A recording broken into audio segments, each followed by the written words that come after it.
Stage पर जलवा furrows बावक़ार उलमा किराम व सादात मुहतरम व सामीन किराम, अस्सलामु अलैकुम व रहमतुल्लाहि व बरकातुहू। अल्हम्दुलिल्लाहि रब्बिल आलमीन वस्सलातु वस्सलामु अला नबिय्यिहिल मुस्तफ़ल करीम व अला आलिहि व सहबिहि अजमईन व अला मन तबिअहुम बिहसान इला यौमिद्दीन। फ़अऊज़ु बिल्लाहि मिनश शैतानिर रजीम बिबरकति बिस्मिल्लाहिर रहमानिर रहीम। क़ाल अल्लाहु तबारक व तआला फ़ी कलामिही अल क़ुरआनिल मजीद उलाइका कतब फ़ी क़ुलूबिहिमुल ईमान व अय्यदहुम बिरूहिम मिन। सदक़ल्लाहुल अज़ीम व बल्लगना रसूलुहुन नबियुल अमीनुल मतीनुल मुबीनुल करीम। आइए हम और आप सबसे पहले कुछ अर्ज़ माज़ूर से क़ब्ल अपने और सारी कायनात के मरकज़ अक़ीदत हुज़ूर अहमद मुज्तबा मोहम्मद मुस्तफ़ा अरवाहुना फ़िदा सल्लल्लाहु तआला अलैहि वसल्लम के बारगाह बेकस पनाह में जुम जुम का दुरूद शरीफ का नज़ाना पेश करें। पढ़ें बावाज़ बुलंद, अल्लाहुम्मा सल्लि अला सय्यिदिना मुहम्मद व अला आलि सय्यिदिना मुहम्मद, सलातु व सलाम अलैका या रसूलल्लाह सल्लल्लाहु तआला अलैहि वसल्लम।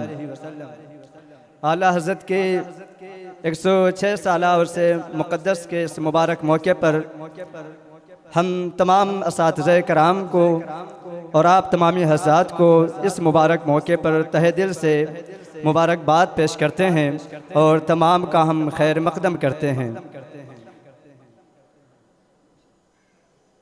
अल्लाह रब्बुल इज़्ज़त ने रोज़े आफ़रीन से लेकर प्यारे आका सल्लल्लाहु तआला अलैहि वसल्लम की ज़ात बाबरकत तक लोगों को ज़लालत व गुमराहियत की अथाह गहराइयों से निकाल कर रुश्द व हिदायत की आला तरीन चोटी तक पहुँचाने के लिए अंबियाए कराम को सिलसिला दर सिलसिला मबूस फरमाता रहा। फिर जब नबूवत का सिलसिला अपनी आखिरी हद तक पहुँचा और फिर आखिरी हद तक पहुँच कर अपना दम तोड़ दिया, फिर अल्लाह रब्बुल इज़्ज़त ने लोगों की रुश्द व हिदायत के लिए औलियाए कराम पर यह अजीम जिम्मेदारी रखी, जिस जिम्मेदारी को औलियाए कराम संभालते रहे और आज तक भी संभाल रहे हैं। फिर उलमाए कराम इस जिम्मेदारी को संभाल रहे हैं। जब भी किसी दौर में कोई फितना अपनी मदफून कब्र से निकल कर के वजूद में आता है, अल्लाह रब्बुल इज़्ज़त फिर उलमाए कराम को अबाबील की शक्ल में, उलमाए कराम की शक्ल में अबाबील का लश्कर भेज देता है और फिर उन फितन का उलमाए कराम इस कदर रद्द करते हैं, इस कदर उनके सर को कुचल देते हैं, फिर किसी ज़माने में उसको सर उठाने तक की हिम्मत नहीं रहती। उन्हीं मर्दाने खुदा में से एक ज़ात हमारे इमाम अहले सुन्नत आला हज़रत शाह फाज़िल बरेली अलैहि रहमत व रिज़वान की वो ज़ात है जो अपने दौर के सबसे बड़े, अपने दौर के बहुत बड़े आलिम, अपने दौर के बड़े मुजद्दिद ठहरे हैं। आला हज़रत की शख्सियत क्या है, आला हज़रत की ज़ात क्या है, इसका अंदाज़ा हम और आप बस यूँ ही ज़ुबान नहीं लगा सकते, बल्कि हमें अगर आला हज़रत की ज़ात का अगर हमें अंदाज़ा लगाना हो, अगर हमें इस आला हज़रत की शख्सियत का अंदाज़ा लगाना हो, जैसा कि मक़ूला भी मशहूर है और ये हमेशा बोला भी जाता है, किसी की शख्सियत का अंदाज़ा लगाने के लिए सबसे पहले उसकी मुसन्नफ़ात की गर्दानी करनी होती है। जब हम मुसन्नफ़ात का मुताला करते हैं, जब हम उनकी तहरीरात का मुताला करते हैं, फिर जाकर के शख्सियत हमारे सामने वाज़ेह होती है। जब हम आला हज़रत की तसनीफ़ात का मुताला करेंगे, आला हज़रत की कुतुब का हम जब गर्दानी करेंगे, हमें पता चलेगा आला हज़रत कोई आम शख्सियत का नाम नहीं है, आला हज़रत कोई आम ज़ात का नाम नहीं है, बल्कि आला हज़रत अपने दौर के एक मुहद्दिस भी ठहरे हैं, आला हज़रत अपने दौर के एक मुफक्किर भी ठहरे हैं, आला हज़रत अपने दौर के एक मुफस्सिर भी ठहरे हैं, आला हज़रत अपने दौर के एक मुहक्किक भी ठहरे हैं। आला हज़रत ने अपने इस दौर में एक कम वक्त में इतने सारे उलूम को इकट्ठा किया था। आला हज़रत ने अपने दौर में इस मुख्तसर से वक्त में इतने सारे उलूम पर इतनी महारत हासिल की थी जितनी आज तक आपके बाद से कितने तक हासिल न किया है।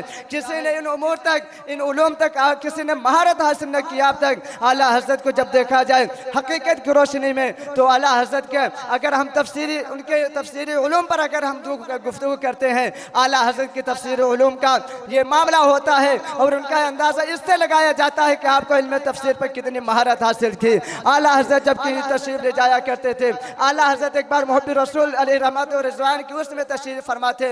आप वहाँ जा करके सुबह 9 बजे से लेकर के शाम 3 बजे तक सूरह वद्दुहा की तफसीर पर गुफ्तगू करते रहे। फिर लास्ट में जाकर ये फरमा दिया कि ये मैंने जो है यहाँ पर आपके सामने चंद मिनट, यहाँ चंद घंटे हमने बयान किए हैं, लेकिन हमने इसकी अल्हम्दुलिल्लाह इसकी तफसीर पर हमने 600 सफ़हात लिख दिए हैं। हमारे पास इतना वक्त न रहा कि हम हर सूरत की या हर आयत की तफसीर करते हुए नजर आए। इससे आला हज़रत अलैहि रहमत व रिज़वान की इल्म तफसीर का अंदाज़ा लगाया जा सकता है। आला हज़रत जब कहीं मजलिस में जलवा फरमा होते, आप बिस्मिल्लाह की बा पर जो गुफ्तगू करने के लिए खड़े होते, बिस्मिल्लाह की बात से जब आप गुफ्तगू करते 2-2 घंटे 4-4 घंटे बिस्मिल्लाह शरीफ के बा पर गुफ्तगू फरमाते थे। आला हज़रत के इल्म तफसीर का ये मामला ऐसा था, आला हज़रत के इल्म तफसीर का ये आलम था। इसके बाद आला हज़रत का एक दौर आता है, आला हज़रत का एक दूसरा इल्म आता है जिसको इल्म फ़िक़्ह कहा जाता है। आला हज़रत ने इल्म फ़िक़्ह की सूरत में हमें फतावा रज़विया जैसी नायाब तोहफ़ा अता फरमाया है। हमें फतावा रज़विया जैसे हमें एक यकताए रोज़गार, हमें एक तोहफ़ा अता फरमाया है जिसका अंदाज़ा हम उसके पढ़ करके लगा सकते हैं। आपके इल्म का अंदाज़ा उसको पढ़ करके हम लगा सकते हैं, उसके पहले हम उसका आपके इल्म फ़िक़्ह का अंदाज़ा नहीं लगा सकते। यही तक महदूद नहीं, बल्कि इमाम अहले सुन्नत ने फतावा रज़विया के साथ साथ कम से कम 200 से ज़ायद कुतुब रसाइल इल्म फ़िक़्ह पर तस्नीफ़ फरमाए हैं। आला हज़रत जिस मैदान में भी अपने कदम रखे हैं, अपने किले कायम कर दिए हैं, वहाँ से दूसरों को वहाँ से भगा दिया है। मैं अपनी गुफ्तगू को ज़्यादा तूल न करूं, मैं अपनी गुफ्तगू को यहीं से ख़त्म करूं, लेकिन इतना ज़रूर कहना चाहूँगा, आला हज़रत अगर न होते, अगर आला हज़रत इस दायरे फ़ानी में नहीं आते, आज हम मुसलमानों का अक़ीदा, हम सुन्नियों का अक़ीदा हिंदुस्तान में सलामत नहीं होता। अगर आला हज़रत इस दायरे फ़ानी में नहीं आते, हमारे दरमियान जलवागर नहीं होते, आज हम भी को माज़अल्लाह नबी को मुर्दा कहते हुए नजर आते। अगर आला हज़रत हमारे दरमियान जलवा फरोश नहीं होते, आज हम भी दूसरों की तरह बागी बन करके फिरते रहते। तो आला हज़रत का एहसान अजीम है कि आला हज़रत यहाँ तशरीफ़ लाकर आला हज़रत की यहाँ पैदाइश ही आला हज़रत ने हमें जो है तक़ीदे की सलामती अता फरमाई है, इस्लाम की सलामती अता फरमाई है। अब मैं अपनी गुफ्तगू को यहीं से ख़त्म करूँ। वमा अलैना इल्लल बलाग। अस्सलामु अलैकुम व रहमतुल्लाहि व बरकातहू।